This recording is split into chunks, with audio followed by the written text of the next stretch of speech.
Consortium of scientists called the Mind Hacking Strategy Group, and we report the abuses of science to the public. A lot of this is top secret technologies that the general public isn't aware of, and in particular we focus on mind control technologies. I've recently published a book with these guys titled Project Soul Catcher.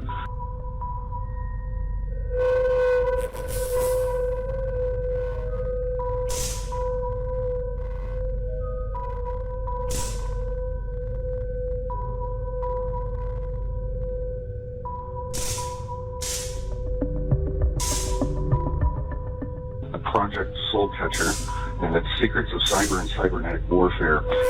The framework that's being used in a lot of these human experiments on the public is that of computer science hacking, hacking into individual minds or population. Cybernetics means the art of steering and control. So mind control is the focus of a lot of my research. I've interviewed over 650 people that have been subjected to these new types of technologies, and it's quite incredible. This is really the most important advancement humankind has made. The technologies can be used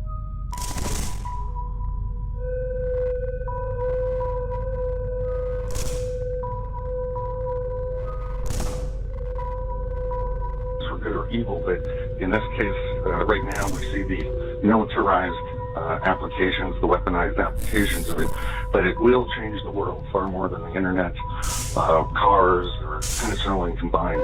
This is a major technological paradigm shift of how humans view themselves. There's definitely a pattern that each target goes through, and so it's important to divulge those. There's a lot of trickery involved. The art of war is really the art of deception. There's one colonel that said, you can find to Dr. Freud, you can find a way to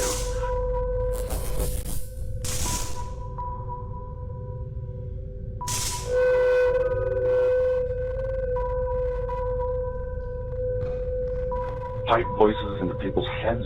I will find a way to talk them to their God. So they've been thinking about this for a long time, and it involves a lot of different sciences. It's fascinating. To scale this, it involves a lot of artificial intelligence. The signal processing and sensor technologies are amazingly complex.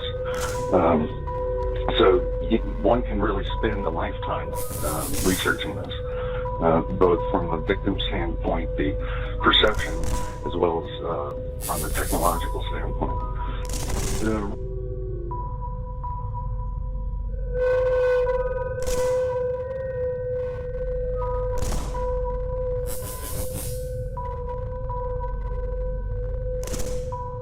Research from our team has shown the beginnings of it all the way back before World War II.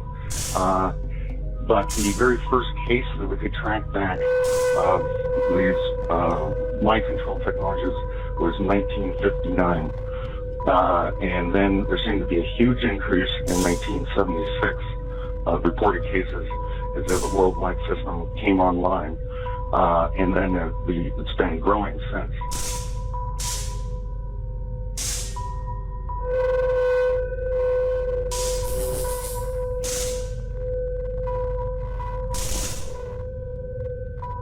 The number of people that are claiming that they're being grabbed for human experimentation and mind control specifically in the last years, and it seems to be in line with Department of Defense budgets. So the more money they have, more projects they can run and test and improve the efficacy of the weapon system. If you can do it wirelessly without EEG probes, then you literally can control every human with a nervous system on Earth, and even other animals with nervous systems. And so it's considered one of the most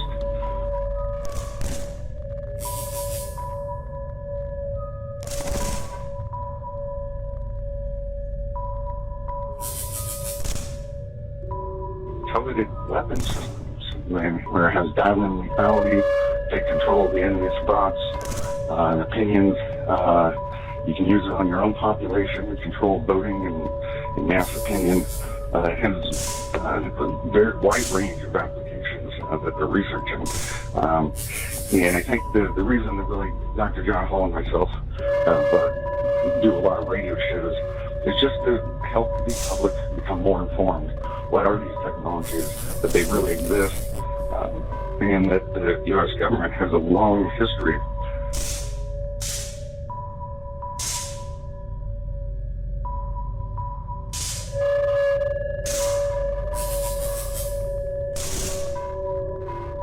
of using humans in experimentation. The human consciousness has been deciphered on the most part, and this opens Pandora's box. In a lot of ways. One of the weapon systems called Satan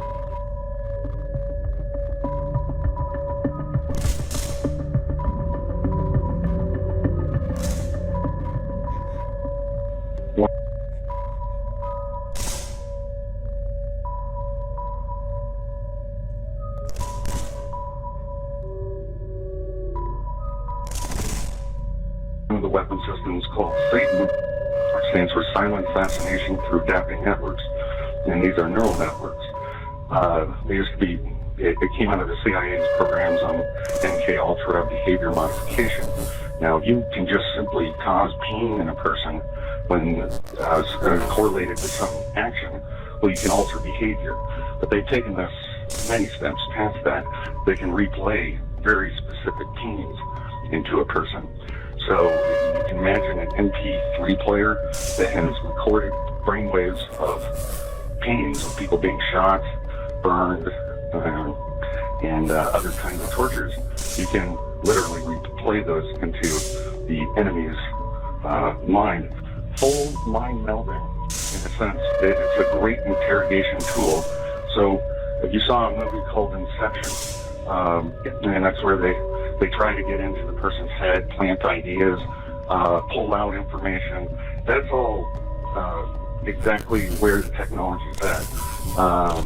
It has a lot of downfalls that, it doesn't work well with some people, and that's why they're trying to improve it. It takes a lot of time. You can't just do this to somebody in one day and walk away. So as a warfare weapon, it's a better spy tool, intelligence gathering tool. When you clone a brainwaves, and it's more complicated than I'm describing, but you are able to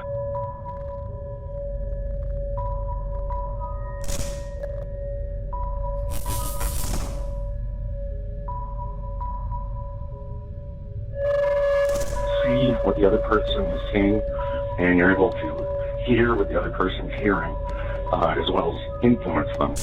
So there are a whole bunch of trickeries once you're cloned with somebody. Now, let's say you wanted to kill somebody with this. Well, there's a long list, and you can find a lot of them in my last book. But you could dip a knee while someone's walking down the stairs, make them tumble. You can cause all sorts of illnesses. The CIA calls them lingering ailments, to disable the person, make them feel sick all the time, and have the symptoms of many diseases, yet not have the disease itself. And as I said, spying is the big thing. The wording's changed quite a bit. They used to call it psi warfare, psychic warfare, and those have different meanings, different people. But the concepts have been proven over and over again. That another movie like Avatar, it's sort of like that experience where you're living in someone else's mind or body, and they use sensory deprivation tanks. The brain will self-organize with external stimulus signals, be it from another person, if their own body isn't being provided any stimulus. So the dreams become reality. So yeah, the technology is much more advanced than people think. In 1973, an Army intelligence officer came forward to speak about wars that we were having with Russia and during the Cold War, that they were beaming our population with microwaves at a psychotronic signal frequency, and that signal frequency was supposed to subdue our population, make them calm, placid, as if we were the aggressor. So we started doing the same to their population. And so there's been admission that these technologies have been used for a long time, both in secret wars and probably overtly by the government as well. So the possibilities are limitless for good or evil. I mean, we're tampering with the very soul itself.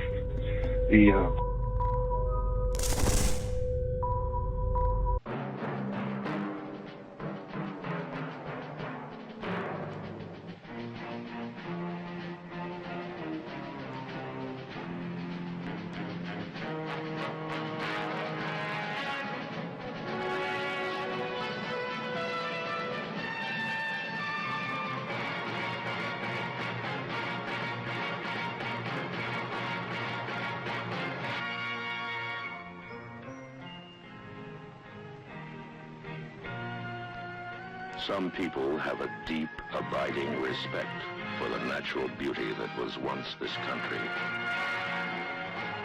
And some people don't. People start pollution.